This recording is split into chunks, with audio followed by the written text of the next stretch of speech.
Hey there, dirt friends. I'm Dirtman Dave. As I love to turn dirt into living fertile soil, I run a market garden called Raw Eatables in Melbourne, Clyde, Australia. I grow annual mixed vegetables and some fruit. I use organic, no-till regenerative soil practices and an intensive planting and cropping turnover methods. I produce up to 50 crops year-round on 1 acre of leased land. My growing beds are 30 metres long each. I have 140 beds. That's 4,200 metres of growing soil, not including walk paths and surrounding land on the property. I usually manage 3 crops comfortably per bed per year, with sometimes getting 4 crops in the bed per year. If you work that out, that's 12,600 metres of crop all year on 1 acre of land. I also manage 4 hives for pollinating and honey. I'm growing 10 types of flowers. Currently, I generate enough to support my family of 4, with 2 casual employees when needed throughout the year. Since 2014, I was working 6-7 days a week to supply about 800 people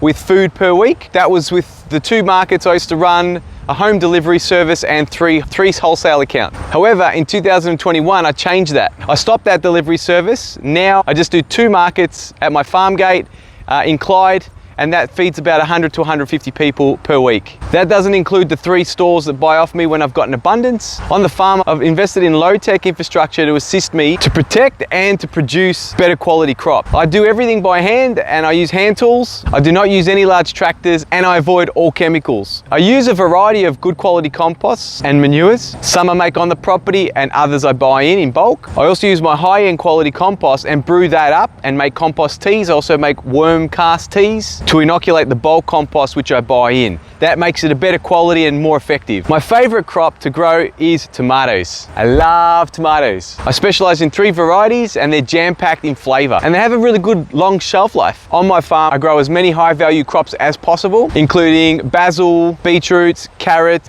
coriander, cucumber, eggplant, salad mix, spinach, so all the leafy greens, rocket, and a variety of peas, snow peas, snap peas, even beans. I also grow low value crops to give customers satisfaction and to widen my store range. Even though these take up more space and are low yielding, they're very popular to the customers and they draw the customers in. For example, veggies like broccoli, cauliflower, cabbage, daikon, garlic, kale, leek, onions, pak choi, pumpkin, radish, sweet corn, zucchini. Having the high value crops early in the season and late in the season always captures the eater's attention and demand. Plus gives better dollar value as it's better appreciated the length of effort that it goes to provide it early and late in the season. I've formulated my system and farm around the audience that I've got in this part of the world. We don't have as big as a market culture here in Australia. However, the more people that realize that health is super important and that the world around us is changing, they'll vote using their dollars, investing in the best nutrient-dense quality food that they can find and hopefully from their local regenerative farmer. Staying healthy with nutritious food seems like a no-brainer. However, I'm still encouraged to keep promoting this way of life and way of eating